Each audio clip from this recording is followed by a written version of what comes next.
alliances formed. Now it was just up to him to talk a good game and the others to keep their word. That had all sounded good in the endless meetings with people in shirts and ties and with their smartphones jangling nonstop.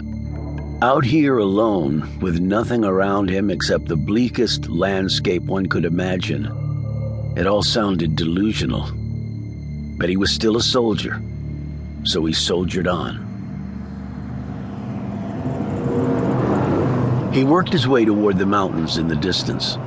He carried not one piece of personal information on him, yet he did have papers that should allow him safe passage through the area. Should, not would. If he was stopped, he would have to talk his way out of it if the papers were deemed insufficient. If they asked to see what was in the truck, he had to refuse. If they insisted, he had a little metal box with a black matte finish. It had a switch on the side and one red button on top. When he engaged the switch and pushed down the button, everything would still be okay.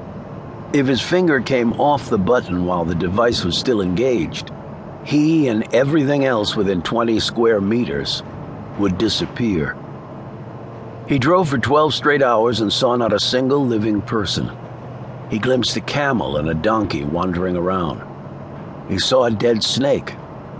He observed a rotted human body, its carcass being reduced to bone by vultures. He was surprised there was only one dead body. Normally, there would have been a lot more.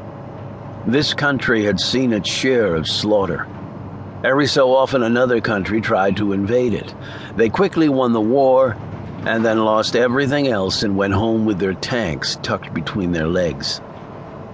During the dozen hours, he saw the sun set and then rise again. He was heading east, so he was driving right into it. He lowered the visor on the truck and kept going. He played CD after CD of rock music, blasting the truck cab.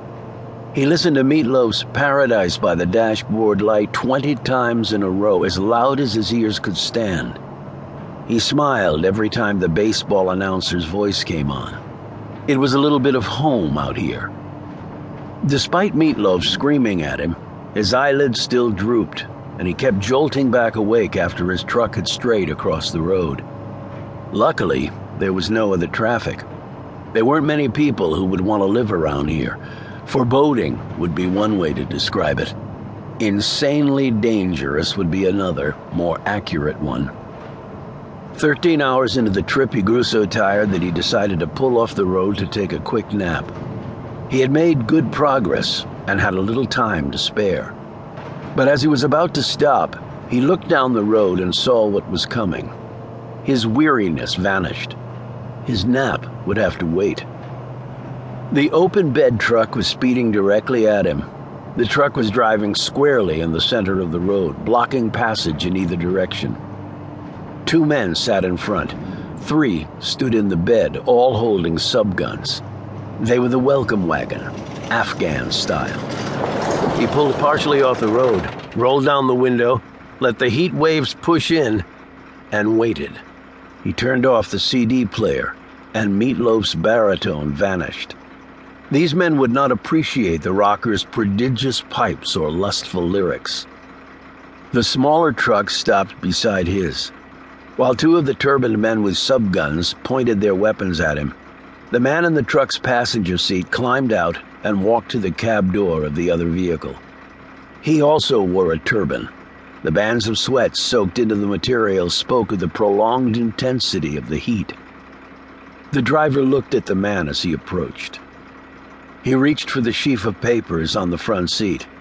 They sat next to his fully loaded Glock, with 1 round already in the chamber.